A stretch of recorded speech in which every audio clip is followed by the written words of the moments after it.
let's talk about pitch decks. You are known in our world as the pitch deck doctor.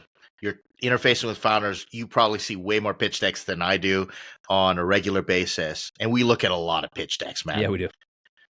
What are your thoughts in terms of how have things changed for pitch decks, if at all, when it comes to 2024? What are you thinking?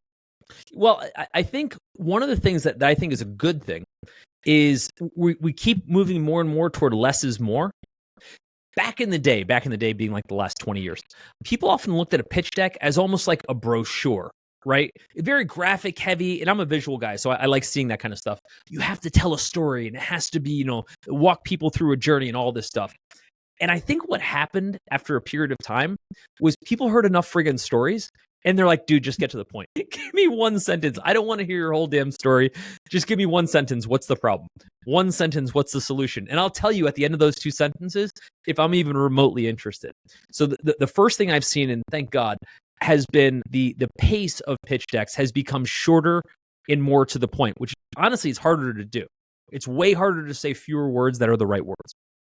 Huge. When you're working with founders, they're coming to your workshops and they're taking your course. Yeah. What are some common mistakes that you're seeing that are pretty generally prevalent, like across the board? It's like, hey, everybody should be thinking about this. Perfect. If I ask somebody, what are you working on? The first thing they'll do is they'll explain the solution.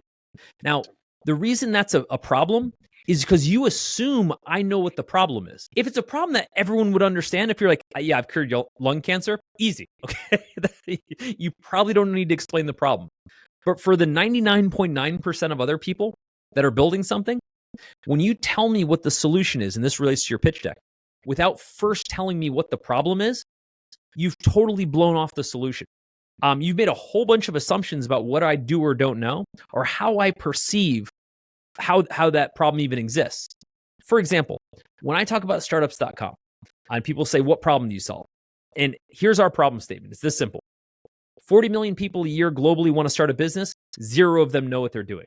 Now, if I were to stop right there, and I were to say, based on that alone, do you have any idea what we do? Maybe you could figure it out, maybe you couldn't, but you'd be in the ballpark. I've at least set it up so that the next thing I say is we tell people exactly how to build startups. You're like, oh, okay, I see why that would be a problem for 40 million people and why that would be a solution. If I don't set up the problem properly, if I don't give people context, that's really what we're talking about, context. If I don't give people context, then when I explain the rest of the deck, not just the solution, I'm assuming they know what I know.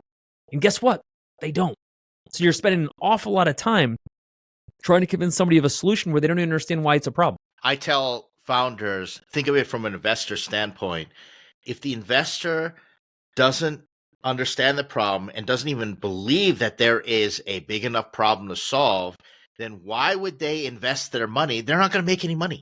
Yep. They're not going to make any returns. So that's the reason the problem is so important. Yep. And that's why I say every problem has to have the same 2 elements. It has to have the size of the problem and the consequence of the problem, right? So 40 million startups globally kind of tells you the size of the problem. By the way, if I change that value, if I just change that value and I say 40 startups globally don't know what they're doing, who cares? That value has so much weight in the problem.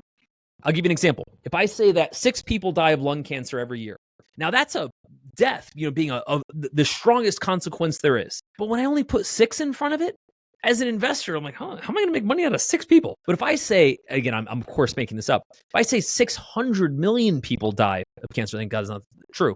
You're like, whoa, you've solved that? So we forget that our audience doesn't know how many people this applies to. We forget to even mention it. Dude, if it affects millions, if my problem affects 40 million people, wouldn't you think that's the first thing that I would say? Never. Every time I review a pitch deck and I ask somebody, tell me about the business, first thing they'll do is they'll get into their solution. And I very politely say, hey, there's a chance I don't understand the problem the way you do. Let's start with the problem. They have a hard time explaining what the problem is, which is okay. That's what I'm here for. And then we get into the solution. In almost every case, they've never told me how many people it affects, which is one of the strongest points. Okay, let's get to